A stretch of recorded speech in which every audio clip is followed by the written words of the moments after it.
রমাজানে কয়েকটা কাজ খুব বেশি বেশি গুরুত্ব দিয়ে করবেন। 1 নাম্বার, জামাতের সাথে 5 ওয়াক্ত সালাত পারা যাবে ইনশাআল্লাহ। 2 নাম্বার, নিজের মালের যাকাত দিয়ে দিবেন। এটা কি ব্যবসায়িক সমিতির উদ্যোগে প্রোগ্রাম? নিজেদের মালের যাকাত হিসাব করে মুফতি সাহেবদের কাছে যাবেন, কওমি ওলামায়ে কেরামের কাছে যেতে পারেন, গিয়ে যাকাতের আপনার নিসাব হিসাব করে নেবেন যে আপনার কতটুকু যাকাত এসেছে, এবং এটা দেওয়ার সবচেয়ে উত্তম সময় হচ্ছে রমাদান মাস। যাকাতগুলো দিয়ে দিবেন, আল্লাহ পাক তৌফিক দান করুন। সাদাকাতুল ফিতর দিবেন রমজান মাসে। তারাবির সালাত অবশ্যই অ্যাটেন্ড করবেন, তারাবির সালাত মিস করবেন না। পরিবারের ব্যক্তিদেরকে একসাথে নিয়ে ইফতার করবেন, আলাদা আলাদা করে করবেন না। বেশি থেকে বেশি মানুষকে ইফতার করাবেন, সামাজিকভাবে, রাষ্ট্রীয়ভাবে, সংগঠনের উদ্যোগে বা ব্যক্তিগত পর্যায়ে বেশি থেকে বেশি মানুষকে ইফতার করাবেন। এবং কোরআনুল কারীমকে বেশি সময় দিবেন। প্রতিদিন অন্তত পক্ষে 1 পারা করে তেলাওয়াত করবেন। যারা হাফেজ কোরআন তারা পুরো কোরআন হিফজ আবার চর্চা করবেন। যারা আরও বড় লেভেলে আছেন কোরআন গবেষণা করবেন। 5 ওয়াক্ত নামাজের পরে একটা করে হাদিস পড়ার চেষ্টা করবেন মসজিদের মধ্যে। আসর থেকে মাগরিব এই সময়টুকুর মধ্যে আসরের নামাজের পরে মসজিদ ভিত্তিকভাবে দার্সের ব্যবস্থা করবেন, তালিমের ব্যবস্থা করবেন। 30 দিন 30টা আলাদা আলাদা টপিকে কথা হবে, জনগণ জানতে পারবে। পারা যাবে? ব্যবসায় এই মাসে খুব বেশি লাভের চেষ্টা করবেন না, পরকালীন লাভের চেষ্টা করবেন। সিন্ডিকেট করে দ্রব্যমূল্যের দাম বাড়িয়ে দিবেন না। চেষ্টা করবেন মানুষকে আরো সহজ করে দেওয়ার জন্য। যারা খাবারের ব্যবসা করেন রমজান মাসে বেশি বেশি মানুষকে খাবার খাওয়াবেন, আল্লাহ বরকত দিবে ইনশাআল্লাহ। কাপড়ের ব্যবসা করেন, বেশি থেকে বেশি মানুষকে কাপড় দান করবেন রমজান মাসে। রমজানে মুসলিমদের নিত্য প্রয়োজনীয় যে দ্রব্যগুলো আছে এগুলো যারা বিক্রি করেন তাদের প্রতি অনুরোধ থাকবে যে কৃত্রিম সংকট সৃষ্টি করে দাম বাড়াবেন না, বরং মানুষের জন্য সহজ করে দিবেন। আল্লাহ আপনার রিজিকে বরকত দেবে ইনশাআল্লাহ।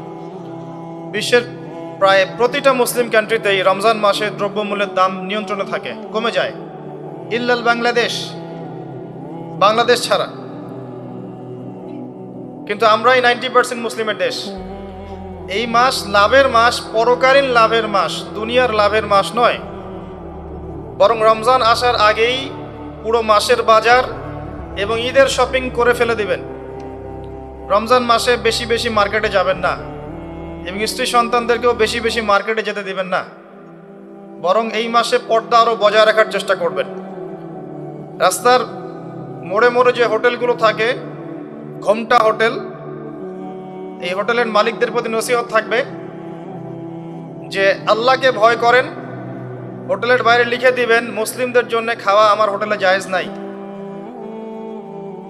এটা করবেন, ঘোমটা না দিয়ে ওখানে লিখে দিবেন যে আপনি মুসলিম হয়ে থাকলে আল্লাহকে ভয় করুন, আমার হোটেলে মুসলমানদের জন্য আলাদা করে খাওয়ার কোনো জায়গা নাই রোজা রাখা অবস্থায়। সেলুনে আছেন যারা, সেলুনে লিখে দিবেন রমজান মাসে আমি দাড়ি কাটি না, কমপক্ষে লিখে দিবেন যে আমার দোকানে দাড়ি শেভ করা হয় না। রমজান মাসে আল্লাহওয়ালা হয়ে যান, লাআল্লাকুম তাত্তাকুন, তাকওয়া অবলম্বন করতে হবে। কিছু টিপস বলে দিলাম। সবচেয়ে বড় কথা হচ্ছে মানসিক প্রস্তুতি। রমজান আসতে যাচ্ছে, একটা মানসিক প্রিপারেশন। এই রমজানের 30টা দিন আমি প্রত্যেকটা দিনকে কাজে লাগাবো। প্রতিটা দিন আমি কোরআনের কিছু অংশ পড়বো, হাদিস কিছু পড়বো, 2টা কথা মানুষকে দাওয়াত দিব, ইফতার করাবো মানুষকে, সাধ্যমতো দান সাদাকা করব, তারাবির সালাতে হাজির হব, কোরআন খতম দিব। এই কাজগুলো করতে কি সরকার বাধা দিবে? প্রশাসন বাধা দিবে? এগুলো আমাদের হাতে আছে। আল্লাহ পাক আমাদের সবাইকে তৌফিক এনায়েত করুন, আমিন। আর এই রমজান মাসে বেশি বেশি খাওয়া এবং দুনিয়াবি কাজে অপচয় করবেন না। সারাদিন রোজা রেখে যদি ইফতার করতে 20টা আইটেম নিয়ে বসি আমাদের পুরান ঢাকার মানুষের মতো, তাহলে অবস্থা খারাপ। রমজানের আধ্যাত্মিকত্ব নষ্ট হয়ে যাবে। কথা কি বুঝতে পারছেন? রোজা রেখেছে আলহামদুলিল্লাহ, ইফতার করার জন্য কি 20টা আইটেমের দরকার আছে? 10টা আইটেমের দরকার আছে?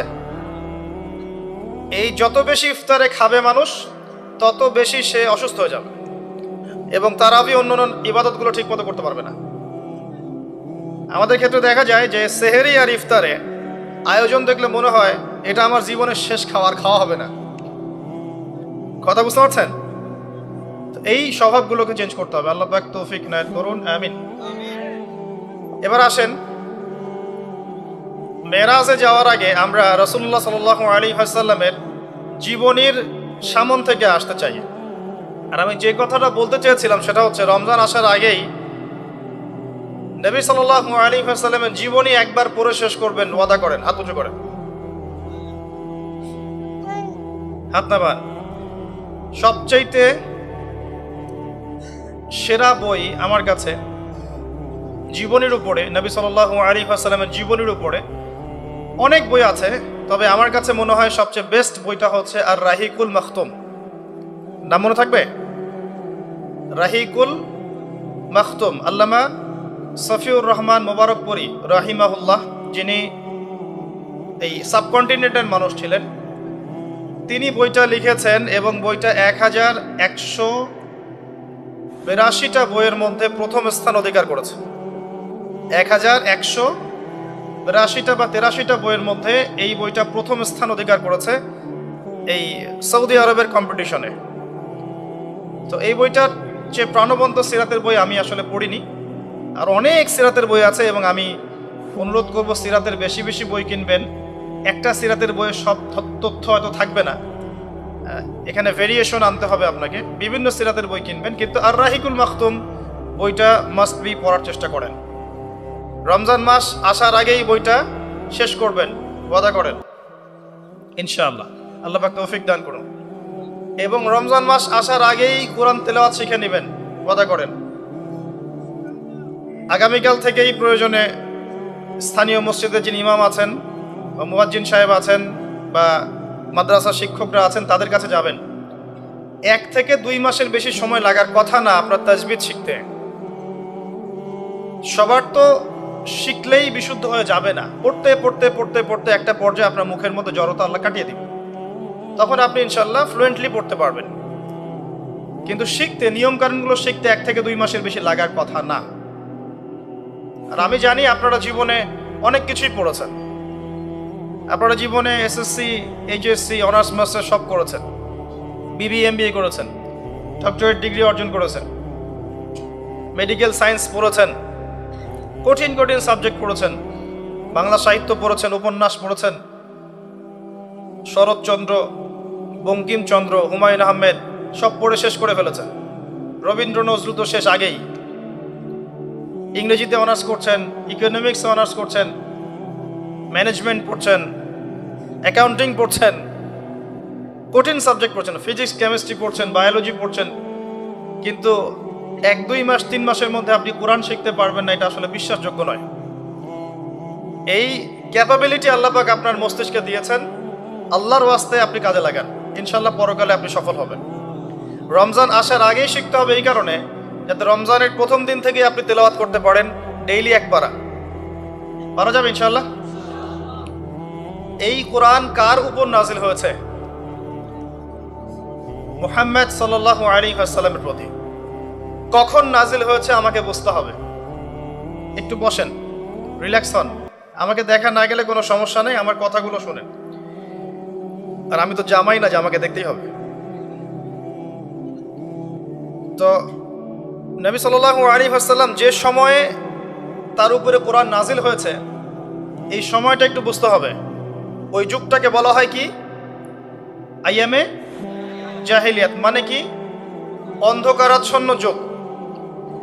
ওই যুগে মৌলিকভাবে অনেক সমস্যা ছিল, কিন্তু মোটা দাগে 5টা সমস্যা ছিল। কয়টা? 5টা। এখান থেকে আমি মেরাজের দিকে যাবো ইনশাল্লাহ। 5টা মৌলিক সমস্যা ছিল। 5টা সমস্যার প্রথম হচ্ছে শিরক। ওই যুগের মানুষরা আল্লাহর সাথে শিরক করত।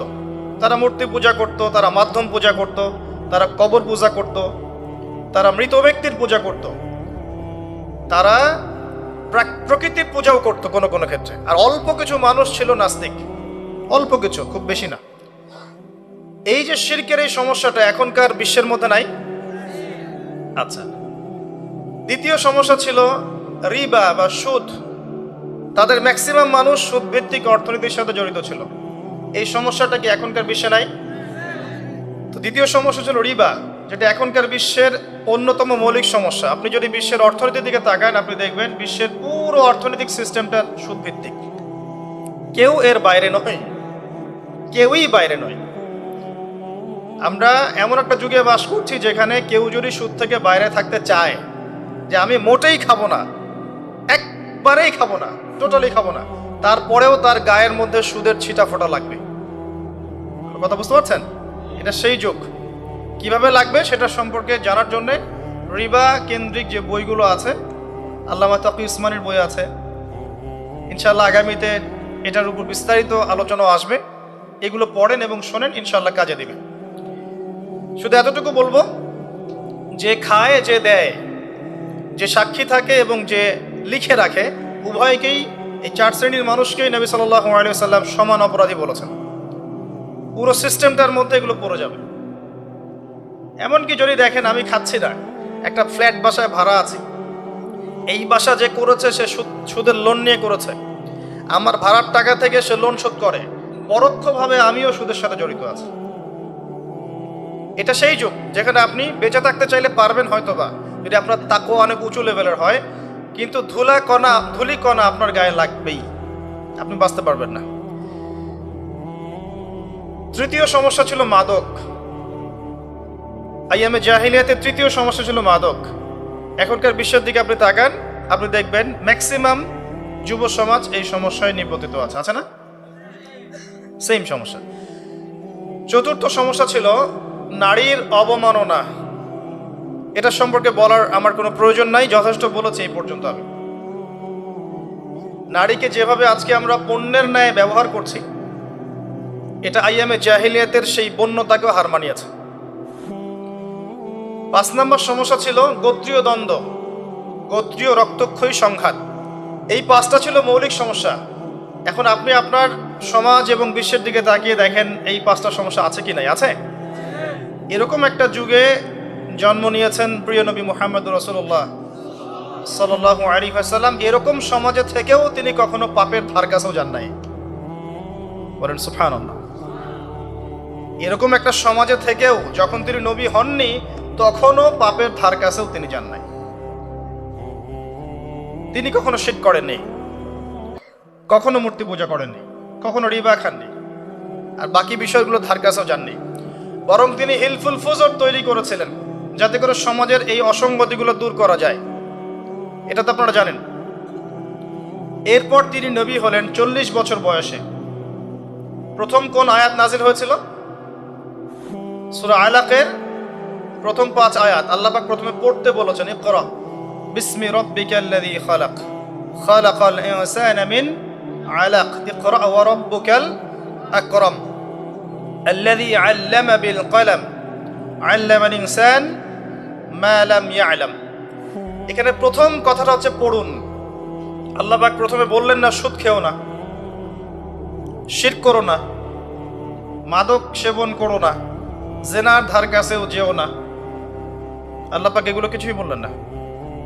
এমনকি আল্লাহ এটাও বললেন না সুবহানাহু ওয়া তাআলা যে নামাজ আদায় করো, যাকাত দাও, রমজান মাসে সাওম রাখো। আল্লাহ পাক কি বললেন? পড়ুন। আপনার জীবনের প্রথম ফরজ হচ্ছে পড়াশোনা করা। আমাদের জীবনের প্রথম ফরজ হচ্ছে পড়াশোনা করা। যে যত বেশি কনস্ট্রাকটিভ সিলেবাসে পড়াশোনা করবে, তার অন্তর্দৃষ্টি তত বেশি সুদূর প্রসারী হবে ইনশাআল্লাহ তাআলা, এবং তার আমল আরো সুন্দর হবে, তার ব্যবহার সুন্দর হবে, চরিত্র সুন্দর হবে, তার মনুষ্যত্ব ভালো হবে। তার দ্বারা সমাজ, দেশ, রাষ্ট্র, উম্মাহ ভালো কিছু পাবে ইনশাআল্লাহ। অশিক্ষিত মূর্খ জনগণকে দিয়ে রাষ্ট্রের কোনো কাজ নাই, আছে?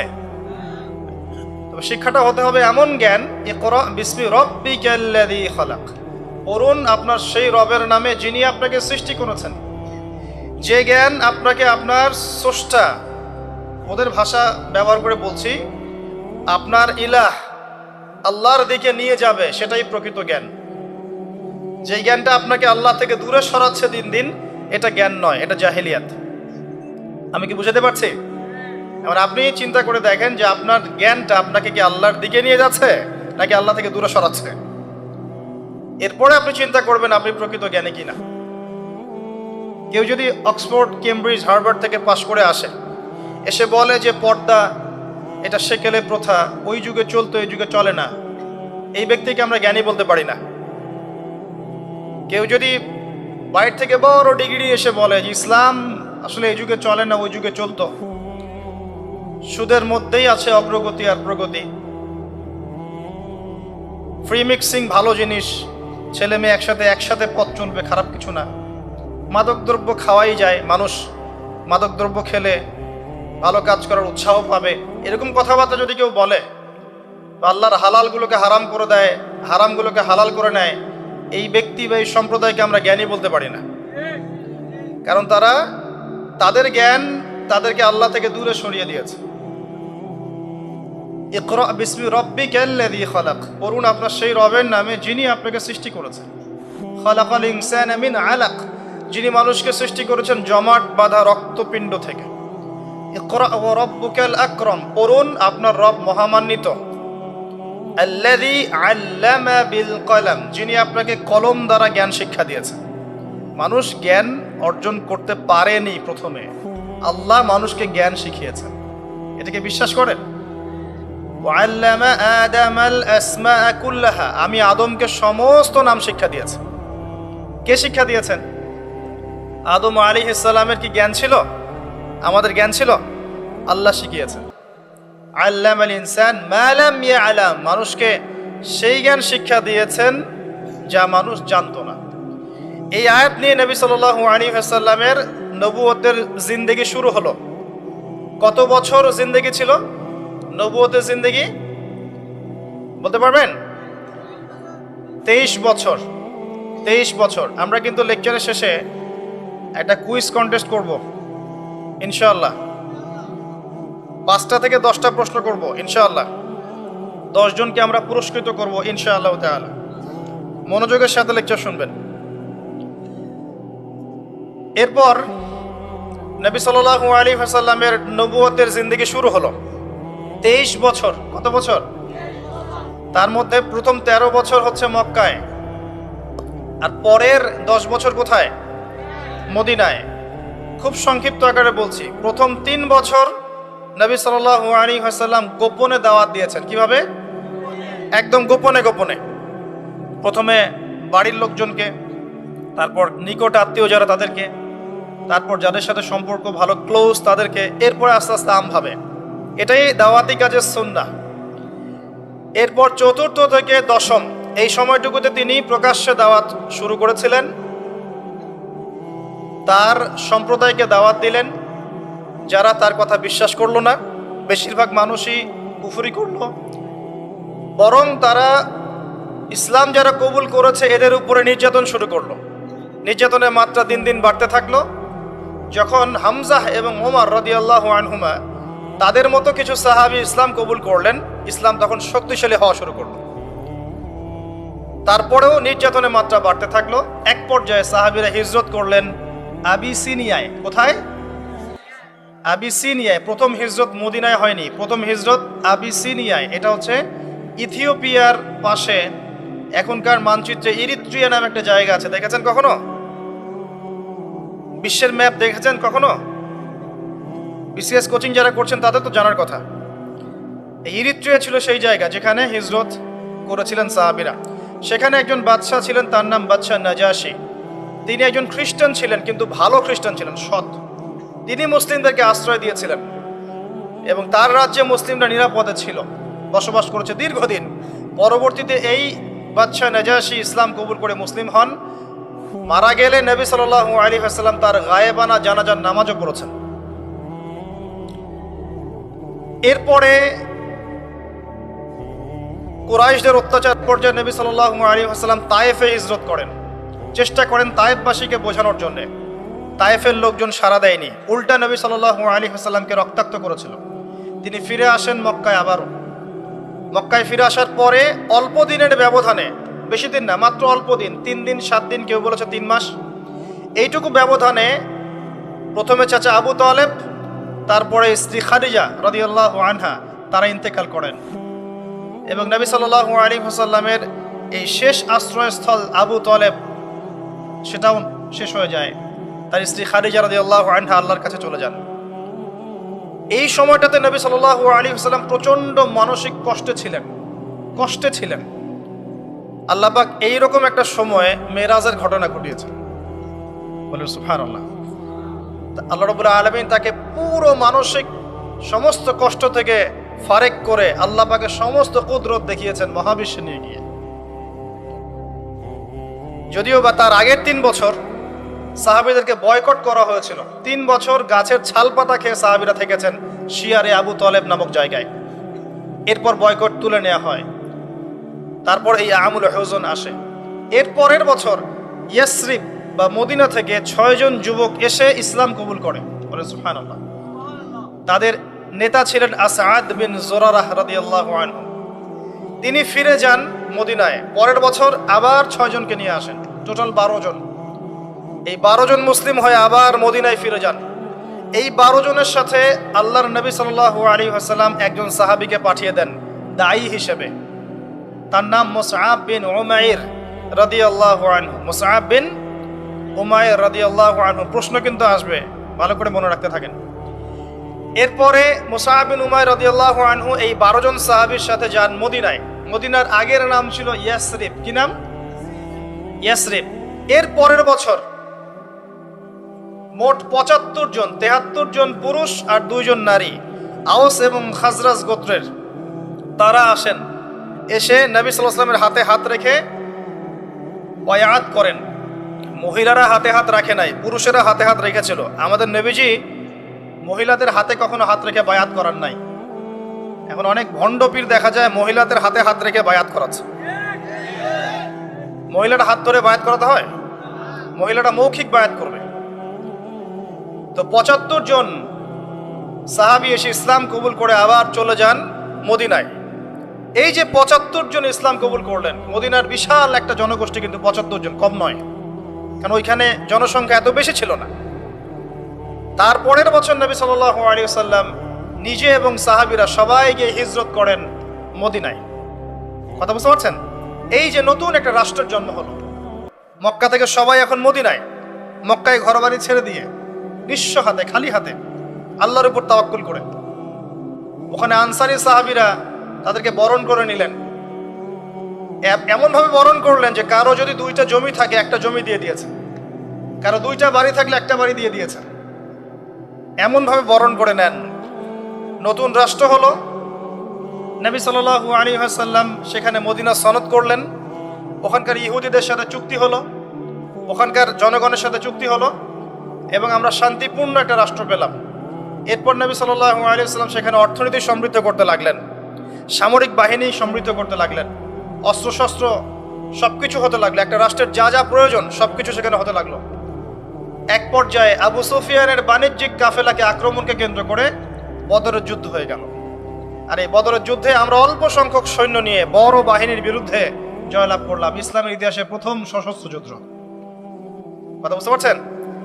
এর পরের বছর হলো উহুদ, যে যুদ্ধে আমরা প্রায় জিতে গিয়েছিলাম। আমাদের একটা ভুলের কারণে সাময়িক বিপর্যয়ের সম্মুখীন হলাম। আমরা উহুদের সাময়িক বিপর্যয়ের সম্মুখীন হলাম।